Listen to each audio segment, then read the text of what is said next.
Hello, I'm Joe LaTrenta. Recently, I decided to change my work from home setup from this to this. Let me introduce the 2015 LifeSpan TR1200-DT5 Treadmill desk. Try saying that 5 times fast. In this video, we're going to review the treadmill, its impact on my productivity and general well-being, then take a deep dive into the difficulty of tracking daily step counts within closed platforms better known as walled gardens in technology. Additionally, I'm recording the majority of this video's audio while walking to demonstrate the amount of background noise the treadmill generates. Part 1, it's a treadmill. It's a desk. It's a treadmill desk. The treadmill features an intuitive control panel, a fairly comfortable armrest, 48 inches of desk space that is height adjustable, this cable mount that is somehow too large and too small at the same time. It uses a COM port for communication between the control panel and treadmill deck. If you pull the emergency stop, everything gets reset for the day. It features a full-size treadmill deck with a speed range between 0.4 to 4 miles per hour. And it has Bluetooth. Well, not really, but we'll cover that later. The LifeSpan TR1200-DT5 not only has a name that belongs on hospital equipment, it has a price and looks to match. A 2021 48-inch TR1200-DT5 that I'm going to refer to as the treadmill from this point on retails for $1,850.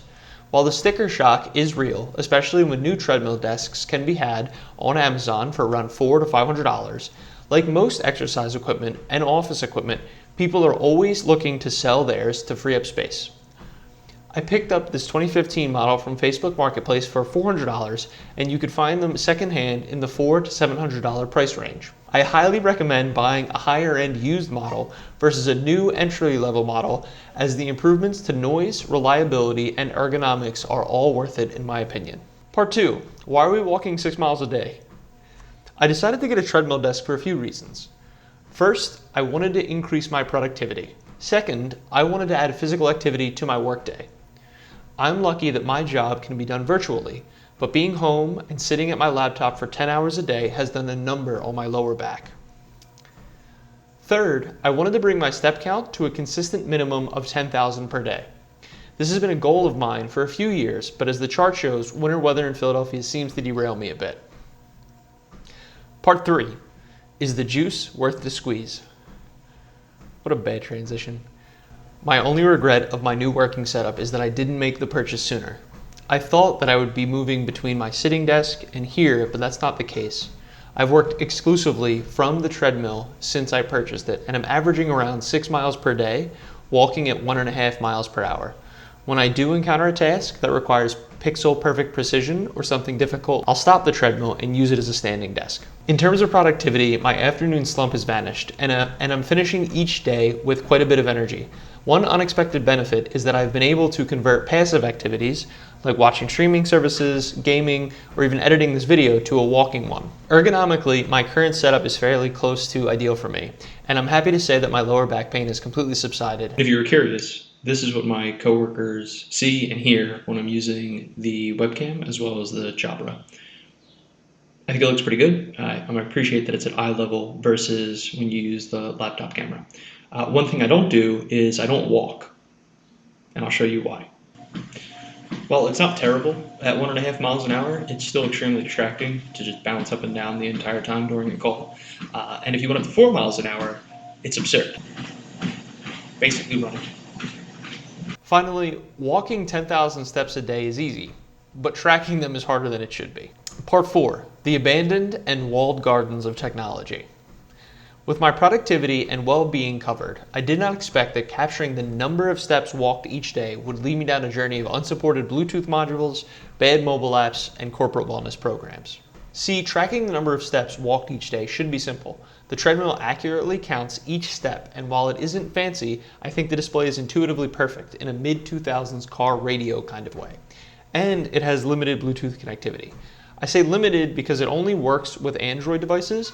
iPhone support never came due to the Bluetooth module being used. In theory, it has Bluetooth connectivity. This treadmill has the misfortune of belonging to LifeSpan's proprietary closed platform that simply no longer functions. There are 2 Android apps on the Google Play Store. Both are rated 1.7 stars and neither works.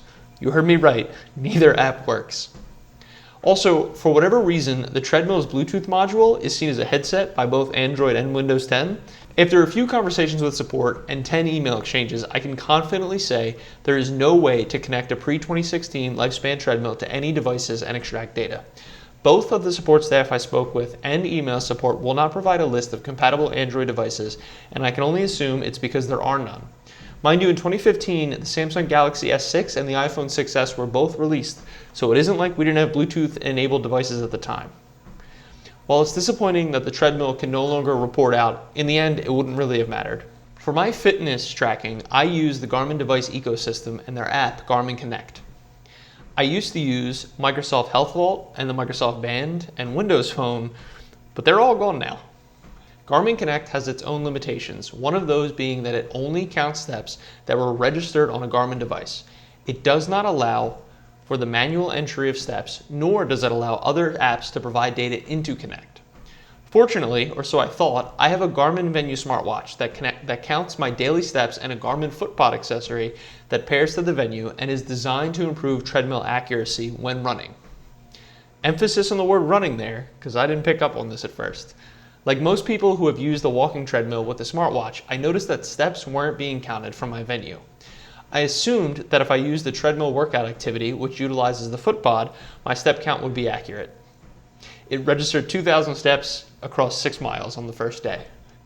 I did a little digging and found this in Garmin's FAQ on the FootPod. Using a FootPod will not affect the number of steps for the day. Using a FootPod can improve distance and pace readings, but only while recording a timed activity. Daily step totals are recorded only using the internal 3-axis accelerometer of a Garmin watch that has an activity tracking feature. Essentially, my Venue will not count steps while my wrist is planted on the keyboard.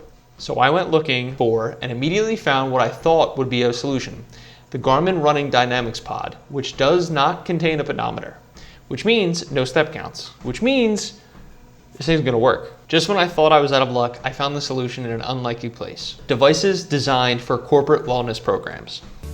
Vivoki is a reliable, easy-to-use activity tracker that lets you view your daily activities.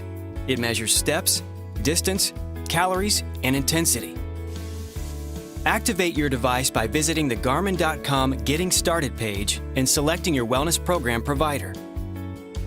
Hang on. It's hilarious that the Vivoki synced with LifeSpan's apps back in 2014, so I guess 7 years ago this all could have been avoided. The clothing clip allows Vivoki to be worn on your torso, waistband, or belt. Vivoki is our answer, but unfortunately this little guy is actually harder to find than the treadmill was, as the only place you can get one is secondhand. I got mine from eBay. Side note and personal annoyance, after 15 years on eBay, this was marked as new. It was clearly used, but I can't return it as there aren't any others available. But we aren't out of the woods just yet. As I quickly found out, 1.5 miles an hour, it's simply too slow for the Vivoki's pedometer to register steps. So I got creative and moved it to my shoe. Elegant solution.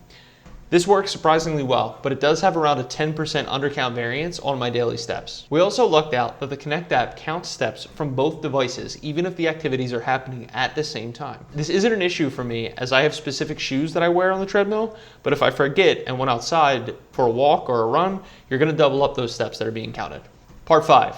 In conclusion, I like treadmill desks. To sum this video up, I'm a huge fan of treadmill desks. It has fundamentally changed my workflow and increased my overall health. I'm much less of a fan of smart devices that exist in closed platforms, especially those made obsolete or disabled through the apps that once supported them. If you have any questions, feedback from me, or just want to share your experiences with treadmill desks or closed platforms, I'd love to hear about it in the comments below. I'm Joe LaTrenta, and all of the opinions expressed and technology solutions covered in this video are my own, and do not represent the views, opinions of any person or organization other than myself. Thank you all for watching, and have a good one.